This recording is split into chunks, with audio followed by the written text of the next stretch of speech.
saya berasal daripada Kampung Gajah, Negeri Perak, dan saya mendapat pendidikan awal saya di Sekolah Kebangsaan Pasir Panjang Hulu, kemudian melanjutkan Sekolah Menengah Datuk Seri Majalila Kampung Gajah, dan seterusnya saya menyambung pelajaran di Sekolah Menengah King Edward VII di Taiping.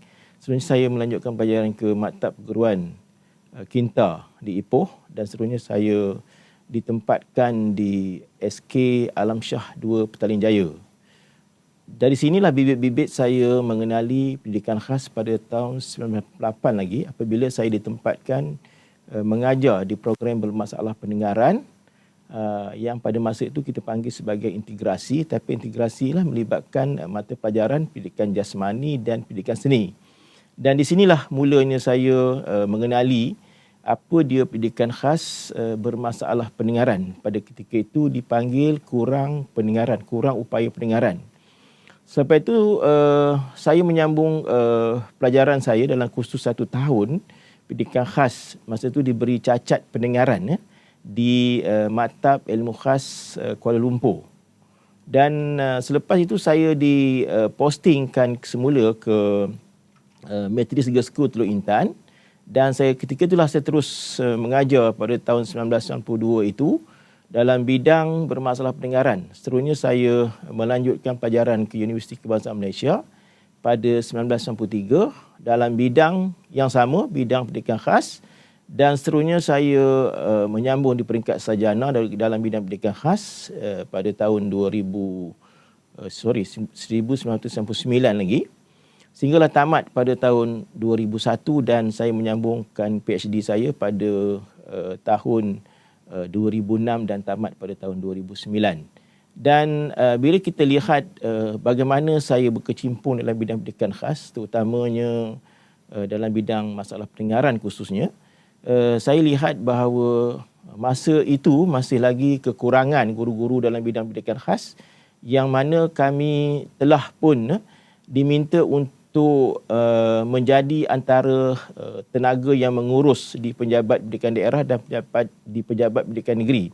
Dan setelah diamanahkan oleh Jabatan Pendidikan Negeri Perak untuk menjadi pegawai pengurusan sekolah pendidikan khas di PPD daerah Perak Tengah. Dan masa itulah bagaimana pengetahuan untuk saya mengurus satu organisasi yang besar pada masa itu, dari segi pentadbiran kewangan, dari segi anggaran bayar mengurus, terutama dalam bidang pendidikan khas yang memang ketika itu baru nak mula dibangunkan dalam Malaysia, dalam konteks Malaysia. Dan pada masa itu juga kita, negeri Perak saja yang ketika itu hanya ada pegawai-pegawai di 9 buah daerah untuk mengendalikan 3 perannya utama, iaitu bermasalah pendengaran, masalah penglihatan dan bermasalah pembelajaran. Itulah pengalaman bagaimana saya berkecimpung, dan pada tahun 2003 bermulalah karier saya di UPSI untuk dalam bidang pendidikan khas. Semasa perancangan program AT10 pendidikan khas, saya terlibat secara tidak langsung ketika itu pada tahun 2001 ketika saya bersama Dr. Muhammad Anwar Abdullah, kami berulang daripada Teluk Intan ke UKM, dan kami telah ditahan oleh seorang Profesor Kamaruzaman Kamarudin untuk kita membangunkan program sendiri. Dan sebenarnya saya terlibat dengan AT10 ni pada tahun 2001 lagi. Dan pada tahun 2002, pengambilan pertama dibuat pada bulan Julai. Dan pada ketika itulah kita dah dapat satu program yang cukup mantap. Sebab itu kalau ditanya saya kenapa saya sangat sayang pendidikan khas, sebab ia hasil daripada kombinasi struktur UPSI sendiri dan bersama dengan UKM. Dan daripada situlah pada masa kami merancang itu, saya ingat lagi ketika itu Puan Hajah Kamalia sebagai ketua jabatan, dan saya banyak diamanahkan untuk melihat program ini. Dan pada ketika itulah dirancangkan satu apa kita panggil sebagai unjuran supaya pada tahun 2010 ataupun 2009 ketika itu awalnya sudah ada seorang yang berjawatan Profesor Madya di jabatan. Walau bagaimanapun ketika itu sangat sibuk kami, dan kita terpaksa mengambil seorang daripada iaitu PM Dr. Hanis untuk mengisi kekosongan jawatan Profesor Madya ketika itu. Dan dari segi itulah kita berkembang, dan alhamdulillah lah saya pun terlibat bersama dari segi semakan program dan sebagainya. Dan sebenarnya untuk menjawab satu rujukan profesor ini memang satu yang saya katakan satu amanah yang besar lah kepada negara.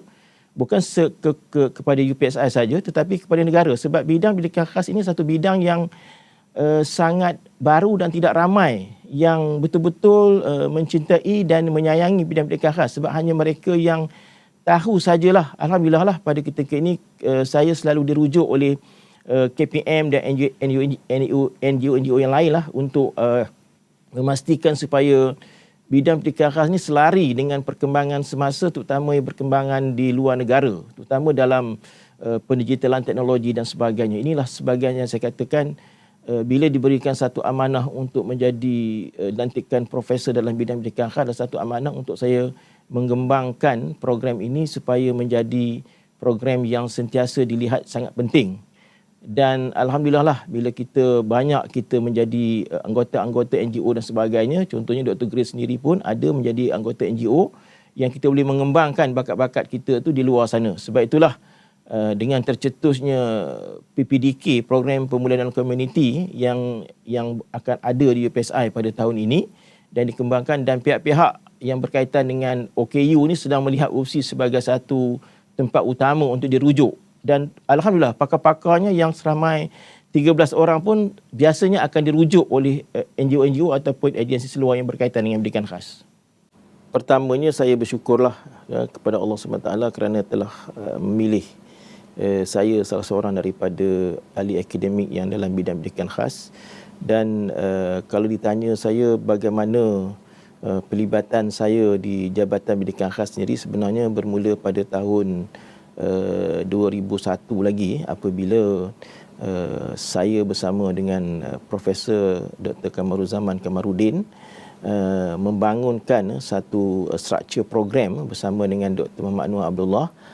Ketika itu kami berulang untuk membuat sarjana kami di UKM, dan pada masa itu juga program ini sangat baru.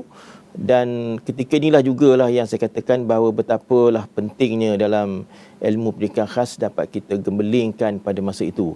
Dan fokus pada ketika itu ialah dalam bidang 3 kategori, bermasalah pembelajaran, bermasalah penglihatan dan bermasalah pendengaran. Walau bagaimanapun apabila berlaku semakan semula kurikulum pada tahun 2006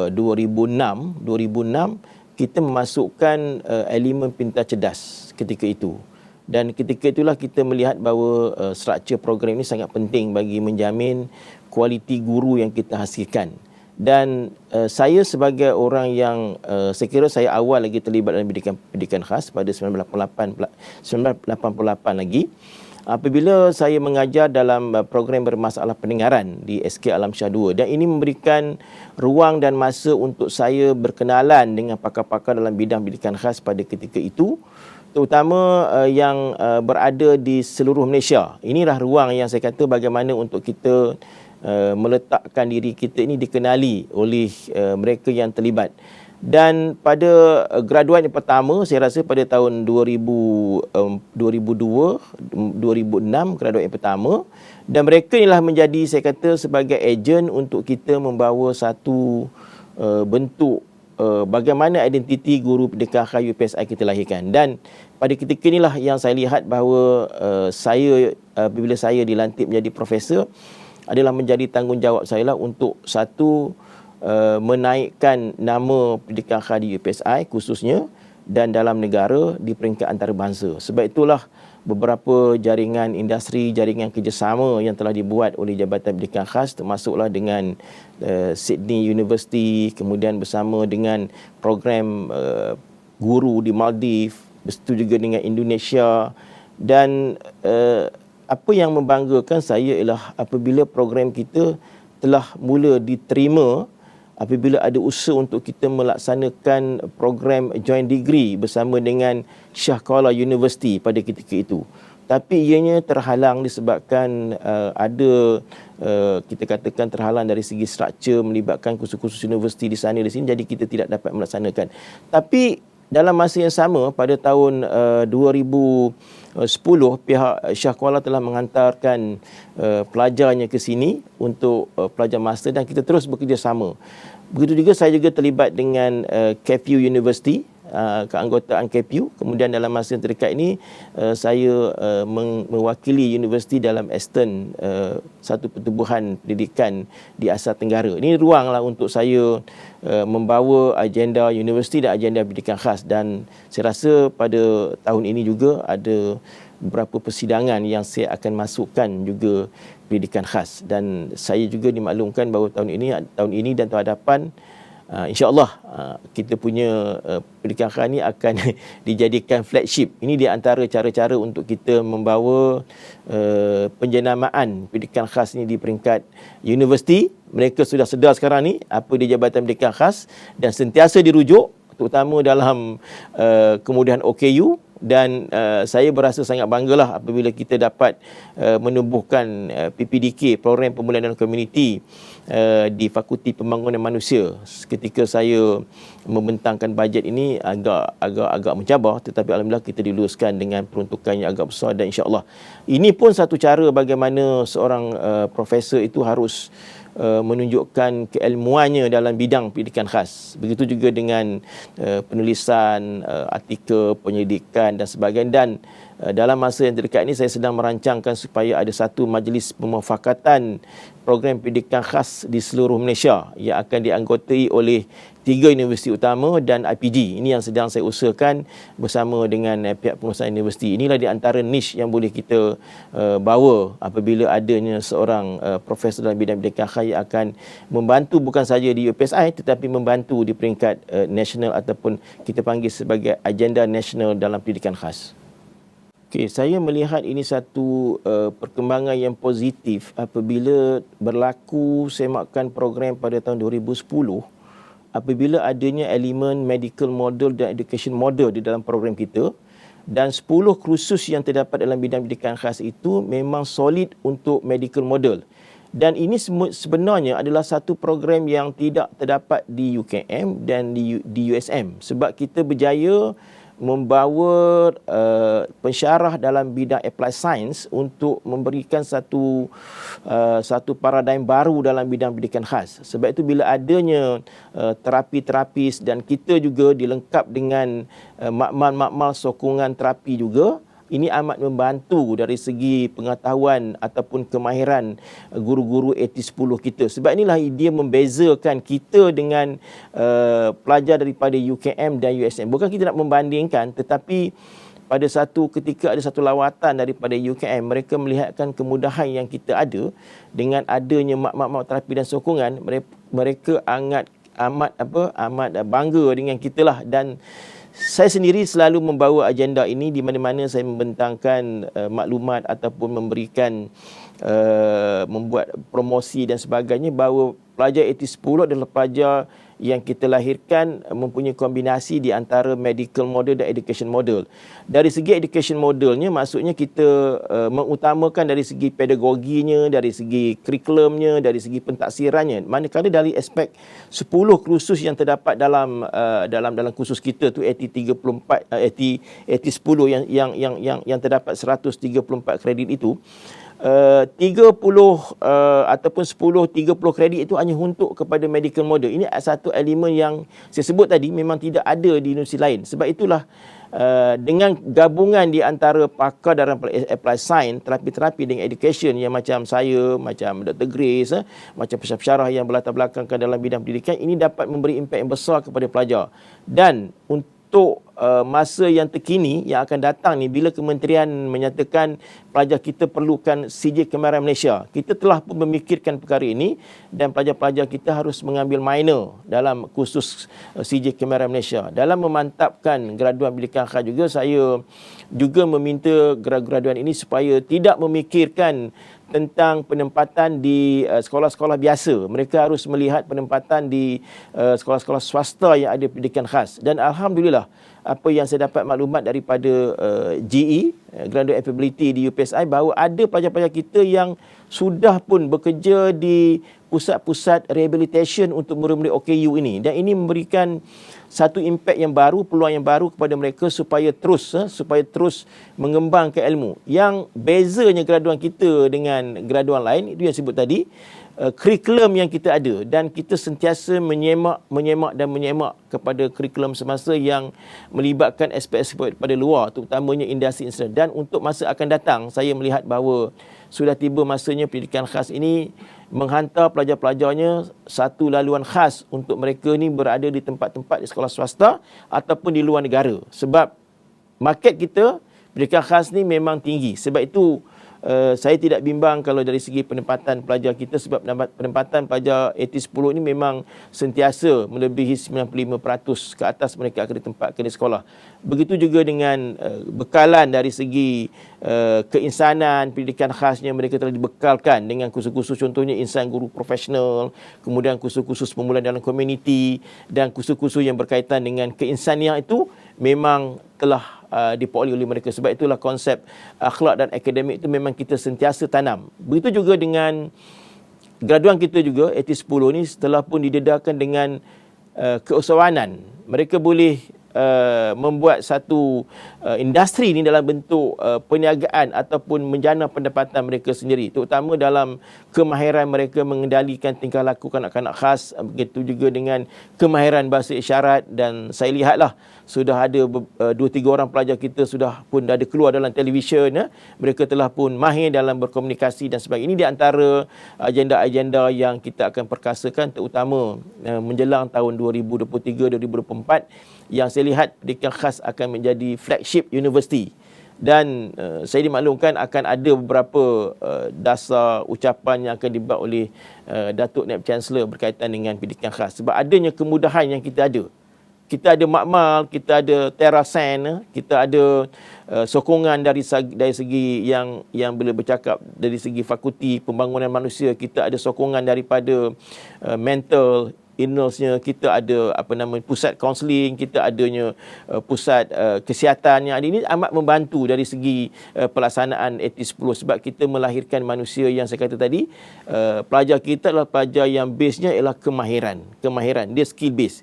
Content base ini mereka akan perolehi daripada minor yang mereka perolehi. Sebab itu yang sebut tadi, pelajar ni pada peringkat awal memang kita target kepada konten subjek ialah kepada subjek kursus-kursus ataupun mata pelajaran yang ada di sekolah. Tapi sudah tiba masanya mereka ini kita bekalkan dengan SKM, dan dengan adanya SKM ini dapat membantu mereka menggunakan kemahiran untuk mengajar kanak-kanak khas di seluruh Malaysia.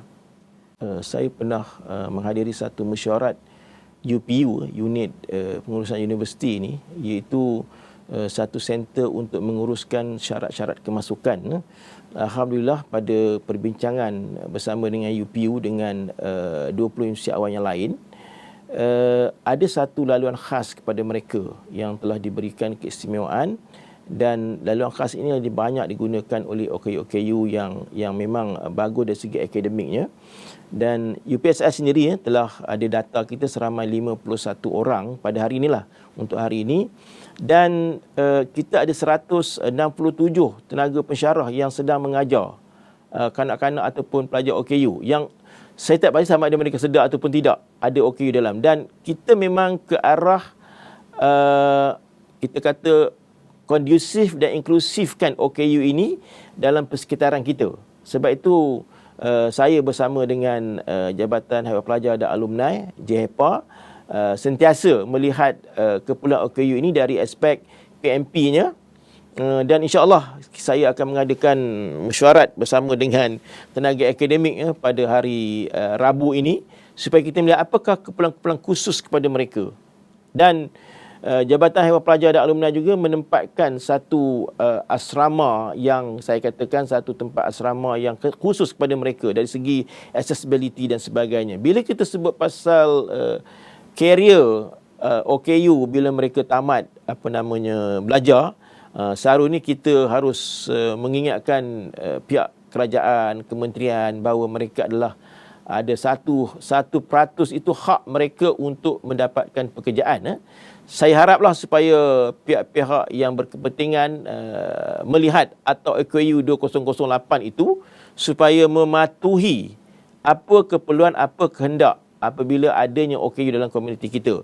Dan saya rasa pelajar-pelajar UPSI yang ada KOU ini, saya rasa mereka ada body system yang ada tertentu kepada mereka dan sentiasa dipantau oleh penasihat akademik, dan begitu juga dengan kesedaran-kesedaran yang sedang kita lihat pada hari ini apabila adanya audit tentang kelengkapan kemudahan OKU di universiti. Ini di antara bagaimana kita melihat perlunya kesedaran OKU itu sendiri dan kesedaran komuniti apabila hadirnya OKU dalam masyarakat. Sebab itu bila kita kata bidang pendidikan khas ni, kita bukan skopkan kepada PMP dalam bidang ajar, tapi kita harus memperluaskan bidang kita ni kepada kerjaya, transisi kerjaya, industri dan sebagainya.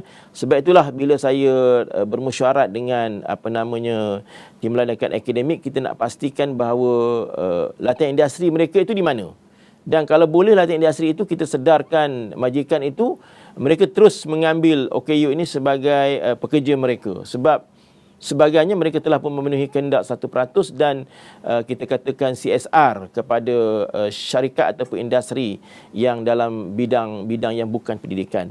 Manakala dalam bukan pendidikan, saya rasa kebanyakan ini telah pun mendapat penempatan dan tidak ada saya dah, sebab saya terlibat juga dengan yang insya-Allah lah saya akan dilantik sebagai Majlis Tindakan OKU Negeri Perak. Insya-Allah kita akan pastikan bahawa tidak ada diskriminasi kepada OKU, terutamanya OKU yang dewasa ataupun kita panggil, sebenarnya OKU ni merangkumi semua kan. Bila sampai ke sekolah, terminologi itu telah berubah. Dia menjadi murid berkeperluan khas, murid pendidikan khas, tapi hakikatnya individu yang sama. Saya haraplah supayanya dengan adanya kerjasama dengan pihak luar, industri dan sebagainya, dan saya juga memberikan sokongan kepada pihak Pusat Latihan Mengajar di Industri supaya menempatkan OKU ini di tempat yang selamat dan akhirnya mereka ini akan mendapat pekerjaan di situ juga.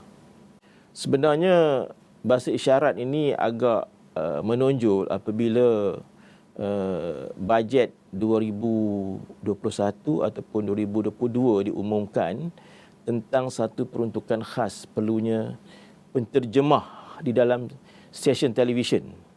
Dan daripada situlah lahirnya beberapa program yang berorientasikan bahasa isyarat. Sebenarnya ini adalah bidang saya. Saya pun pada tahun 2006 atau 2007, saya bersama dengan Twin Tech University telah menghasilkan satu program diploma bahasa isyarat. Walau bagaimanapun program ini tidak dapat disambung semula, mungkin disebabkan faktor-faktor tertentu yang saya tidak pasti. Tapi sebenarnya bila sebut pasal bahasa ketiga ni adalah bahasa isyarat yang telah dimasukkan dalam program bahasa isyarat bahasa ketiga di universiti sebagai added value ataupun bahasa tambahan, bahasa pilihan pelajar-pelajar di universiti. Saya lihat Fakulti Pembangunan Manusia melalui Jabatan Pendidikan telah kehadapan. Pertamanya telah adanya penubuhan makmal bahasa isyarat. Dan ketika saya menjadi dekan, selalu saya sebutkan bahawa bahasa isyarat ni harus diperkembangkan. Dan peringkat awalnya kita memperkembangkan bahasa isyarat ni bersama dengan pusat-pusat latihan. Saya terlibat sama dengan pusat latihan polis di Kuala Kubu Baru yang sampai ke 5 kohort lah kita latih polis, terutamanya yang membuat report dan sebagainya. Begitu juga dengan latihan-latihan yang bersama dengan guru-guru. Dan sudah tiba masanya, saya sebut tadilah, kita akan memberikan pentaksiran yang khusus dalam bahasa isyarat. Sebab itulah bahasa isyarat ni menjadi bahasa ketiga yang diiktiraf oleh universiti, dan sebenarnya dah dilaksanakan interview kepada calon-calonnya untuk memastikan bahasa isyarat ni menjadi perluasan di universiti. Dan pihak Bahagian Sumber Manusia sendiri telah meletakkan bahasa isyarat ni salah satu daripada kursus tahunan mereka. Dan kohort pertama telah pun dijalankan. Alhamdulillah saya menjadi tenaga pengajar dan begitu menarik bagi mereka untuk belajar.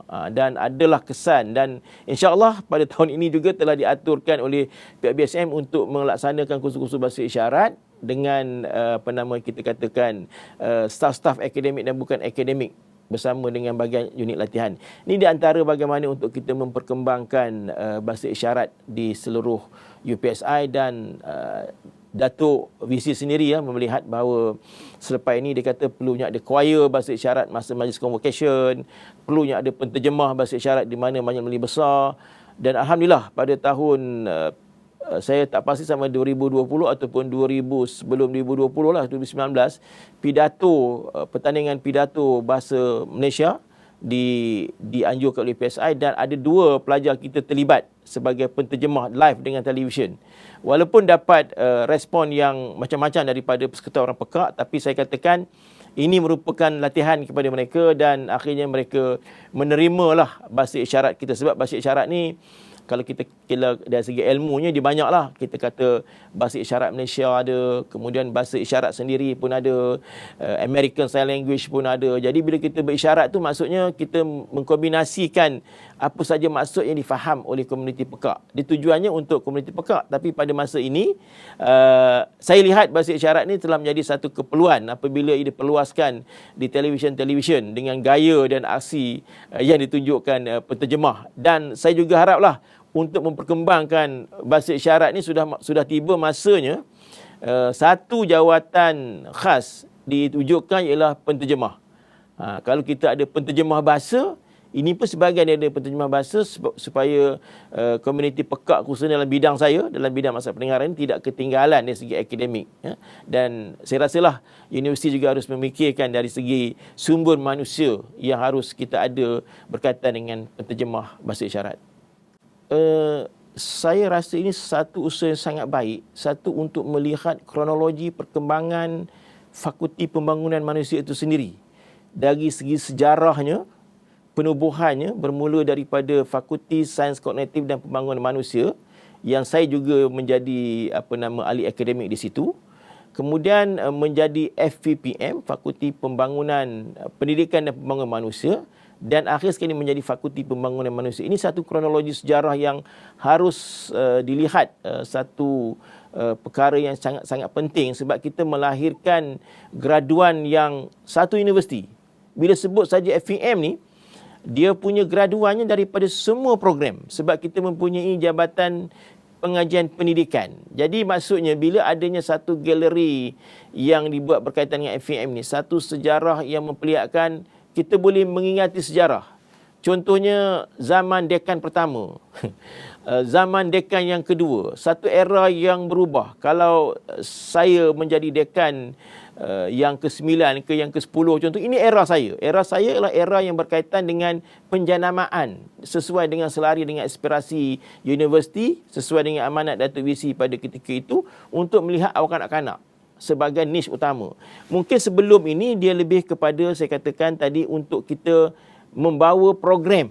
Pada ketika penubuhan awalnya memang kita tak fikir pun tentang penjanaan, kita tak fikir pun tentang antarbangsaan, kita mula nak hidup.